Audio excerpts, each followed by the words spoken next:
The rhythmic flashing of lights tore him from his sleep. Unintelligible crooning from the radio was the only sound he could make out. His vision was blurred. All he could see were the red lights in front of him, the blinding glare of the opposing traffic, and the red and blue from the dashboard. His head hurt. Maybe it wasn't sleep he was torn from after all. No, it couldn't have been. He didn't remember getting into a car. He didn't even know who he was in a car with. He tried to sit up, but he couldn't. His heart began to pick up its pace. Where was he? Who were these people? Why couldn't he remember? He tried to calm his heart, tried to remember what he could. What was the last thing he remembered? He rubbed his wrists together, feeling them tied. The coarse rope burned his skin. He remembered a creaking, an alarm. He tried to keep his heart evenly paced. He had been caught.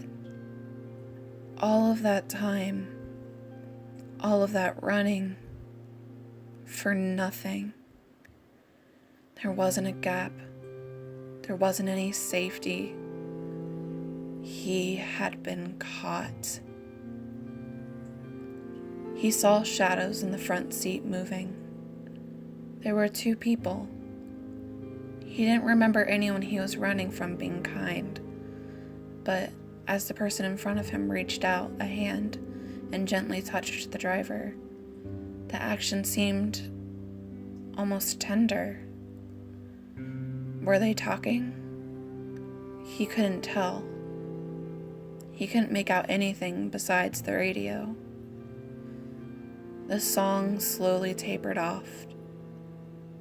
His wrists burnt. "We've done what we can, Ter." It was a soft voice, feminine. He couldn't place it.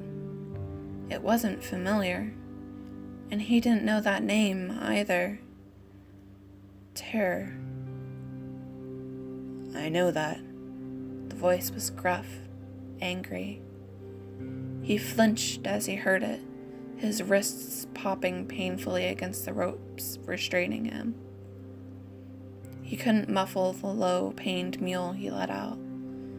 The two up front froze in their tracks. Fear laced up his skin, prickling tears into the corners of his eyes. He pressed his face into the seat as the feminine voice in front of him turned around. "Ter, he's awake." The voice was loud. He flinched at the shrill sound of it. He couldn't help but peek up. A light from a passing car illuminated the person.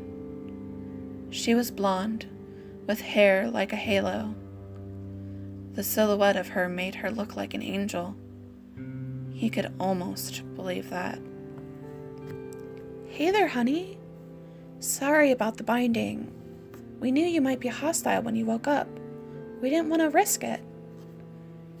He tried to make out the person's face, but it was still shadowed.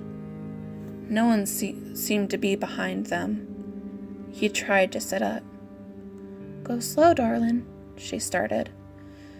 "We didn't get to you quite in time. Got quite a bump on your head." "Who are you people?" he asked, but it didn't sound like a question. The person might have seemed shocked. "Well, my name's Delilah, and this is Ter." She gestured to the driver. "We've been following your trail for a while now. We had hoped to find you before the organization had, but we were just a bit too slow. But that doesn't matter now. We've got you."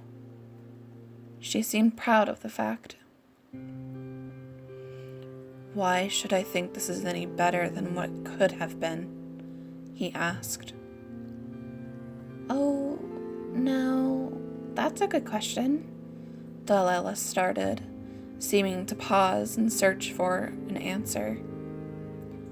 You shouldn't, Tyr answered, still gruff, but the sound didn't make the boy's skin crawl the way it had before. You just gotta assume this is better than what could have been. If we were gonna hurt ya, kid, we would have done it by now. How long have I been out? He asked to keep the dread from his question. How long have I been out? He tried to keep the dread from his question, then asked another. Where are we even going? Where are you taking me? Delilah and Tyr looked to one another briefly. Both answered at the same time. Home. Hello, it's Belle. If you enjoyed that story, please give us a thumbs up. And if you would like to hear more stories, subscribe. Tables of Fables releases weekly stories not only to YouTube, but on Instagram and Twitter too. So if you'd like to, go check us out there. Thanks again for watching, and we'll see you all next time. Bye!